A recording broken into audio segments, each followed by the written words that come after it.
Hello প্রিয় দর্শক, আজকে যথেষ্ট হেঁটে হেঁটে ঘুরেছিলাম, তাই হাঁটতে হাঁটতে প্রচণ্ড খিদা অনুভব হলো।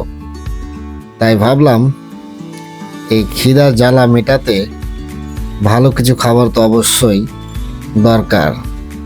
তাই ভাবছিলাম যে কি খাওয়া যায়। তবে একটা কালিয়াচকেরই বিরিয়ানির দোকানের কথা মনে পড়লো, যে সেখানে বিরিয়ানির টেস্টটা খুব বেশ সুন্দর। কারণ এখন কালিয়াচকে অনেক বিরিয়ানির দোকান, আর সেই বিরিয়ানির দোকানে প্রায় দোকানেই আমার খাওয়া হয়েছে বিরিয়ানি, কিন্তু টেস্ট এখন যা করছে তারা একদম খুব একটা ভালো না, বাজে।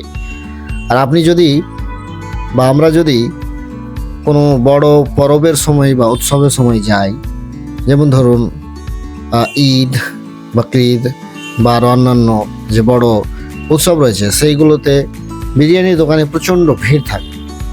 আর সেই ভিড়ে কিন্তু বিরিয়ানির কোয়ালিটি একদম ভালো থাকে না। খাওয়ার পর আমি একজনকে একদিন ঈদের সময় খাওয়ার পর বললাম যে দাদা, আপনাদের বিরিয়ানি তো এরকম টেস্ট আগে ছিল না, এখন এরকম কেন, মানে লো কোয়ালিটির স্বাদ কেন চলে আসছে বা কোয়ালিটি চলে এসছে? তো উনি বললেন নিজে যে দাদা, বুঝতে পারছেন এত ভিড়ে কিভাবে মেনটেন করতে পারে কোয়ালিটি। তাহলে বুঝতে পারছেন এখন ভিড়ে আমরা বাংলায় গ্রাম্য ভাষায় একটা কথা বলি যে হুঁড়ে গুড় বেচা, সেই মতোই হুঁড়ে গুড় বিক্রি করার মতোই বিরিয়ানির টেস্ট করি। তবে কালিয়াচকের মধ্যে একটা দোকানে আমি ফার্স্ট খেলাম একদিন, এই মনে করে যে এই দোকানে তো কোনোদিন বিরিয়ানি খাইনি, তাহলে এর টেস্টটা আজকে এই দোকানে করা যাক। তো বিরিয়ানিটা খাওয়ার পর বেশ ভালোই ছিল।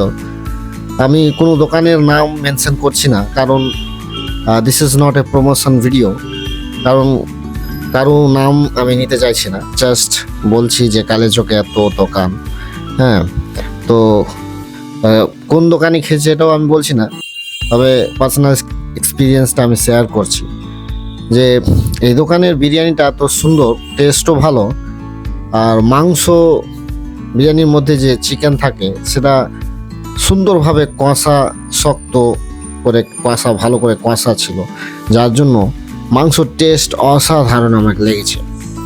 তো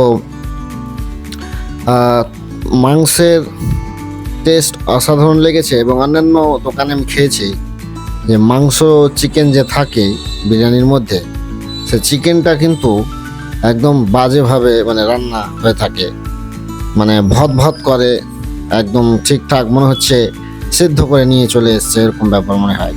তো এই দোকানের বিরিয়ানিটা আমি খুব আমাকে ভালো লেগেছে আর অ্যাপ্রিসিয়েট করছি, কারণ তাদের সত্যি মাংস কষার যে কোয়ালিটিটা প্রশংসনীয় এবং প্রশংসা করার মতো।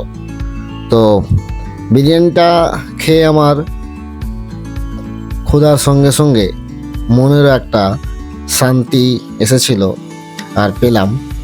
তো এরকম প্রচণ্ড খিদার সময় যদি ভালো খাবার পাওয়া যায়, তাহলে তো প্রাণ জোড়ানো সে একটা সুখ পাওয়া যাবে এবং শান্তি পাওয়া যাবে। তো এটাই আমার পার্সোনাল এক্সপিরিয়েন্স শেয়ার আপনাদের সঙ্গে করার জন্য এই ভিডিওটা রেকর্ড করা। তো বন্ধুরা, আমার প্রায় খাওয়া শেষ। সুন্নাত তরিকাতে আঙুল চাটার নিয়ম বলতে যাচ্ছি। প্রথমে মধ্যমা, তারপরে শাহাদাত, তারপরে বৃদ্ধ আঙুল, এভাবে তারপরে ইচ্ছাকৃতভাবে বাকি আঙুলগুলো আপনি চাটতে পারেন। খাওয়ার পর প্রথমে মধ্যমা, মনে রাখবেন, প্রথমে মধ্যমা, তারপরে শাহাদাত, তারপরে বৃদ্ধ আঙুল চোষা, সুন্নাত তরিকা। তো বন্ধুরা, সবাই ভালো থাকবেন, সুস্থ থাকবেন, ধন্যবাদ।